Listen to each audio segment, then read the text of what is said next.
Gagawa tayo ng ube yema kakanin. First step, maglagay ng all-purpose cream sa kawali. Lulutuin natin ito over low heat. Then add green dahan golden monk fruit erythritol blend. Haluin ng maigi. At maglalagay din tayo ng green dahan vanilla flavor. Ang list of ingredients ay ilalagay ko sa last part ng video na ito. Mas mainam po kung gagamitin natin ay non-stick pan. Then add egg yolks. Haluin ng maigi para hindi po ito magbuo-buo. Dapat maiwasan ito na magmukhang scrambled egg. Lagay lang ako ng isang drop lang talaga ng lemon flavor. Pwede din po yung fresh lemon, mas maganda. Haluin lang ng maigi hanggang sa ito ay magiging thick but runny. Then add butter. Mas maganda kung mas thick pa dito konti yung magagawa nyo. Then put in the chiller for about 1 hour. While waiting, gagawa muna tayo ng ube kakanin. Naglagay lang ako ng coconut milk, then add green dahan golden monk fruit erythritol blend, and ube flavor. Nasa sa inyo po kung gaanong ube flavor ang ilalagay nyo. Kasi yung iba ayaw nila ng masyadong matapang, yung iba naman ayaw ng matabang. Then gradually add coconut flour. Huwag hayaan pong magbuo-buo ang mga flour. Dapat tuloy-tuloy yung paghahalo. Then add green dahan psyllium husk powder. Haluin ng maigi. If you love this recipe, please like and share and follow me for more low carb recipes and health tips. Now add green dahan xanthan gum.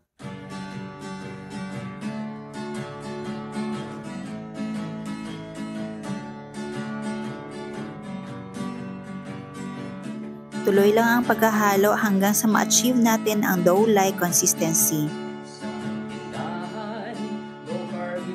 Ay kumpletong matatagpuan, katulong mo sa pag-ayos ng iyong kalusugan.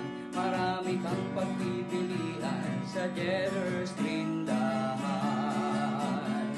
Baking essentials, condiments, nuts and seeds, healthy oils, coconut products. Then add butter. At tuloy lang ang paghahalo. Superfoods, herbs and spices, low-carb breads, kakanin, at may sugar-free ulam pa. Happy ang pamimili sa Jetter's Green. Then transfer to your desired container or molder. Then chill for about 30 minutes. Pagkatapos ilagay ang yema toppings. At ilagay sa chiller overnight. Ngayon, gagawa tayo ng latik. Lulutuin natin ito over medium heat. Kapag golden brown, pwede nang hanguin at ito na ang ating finished product na latik. Gagamitin natin itong toppings.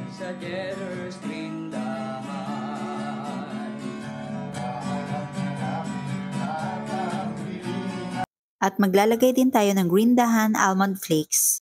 Sinangag ko lang po ito para magkaroon ng magandang color at texture.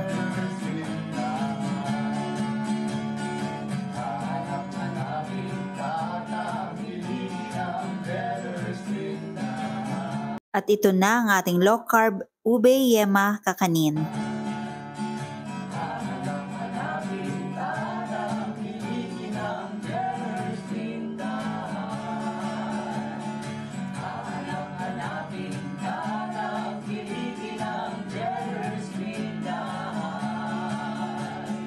Mag-plating na tayo.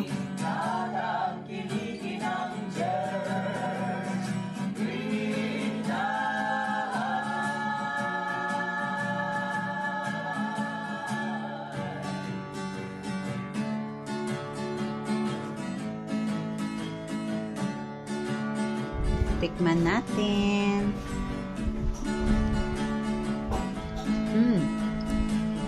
Ang sarap.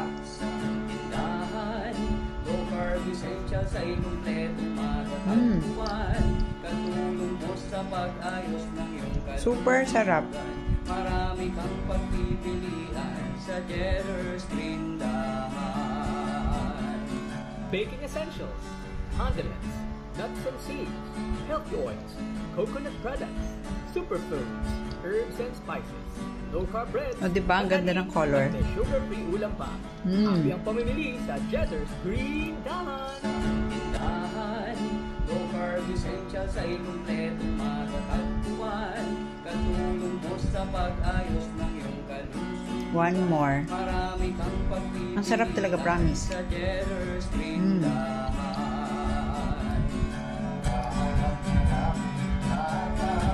O, diba?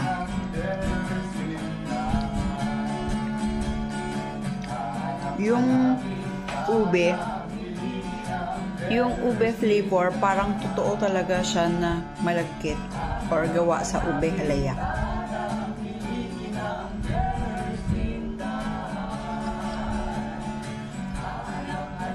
Yung meron ka talagang mangunguya.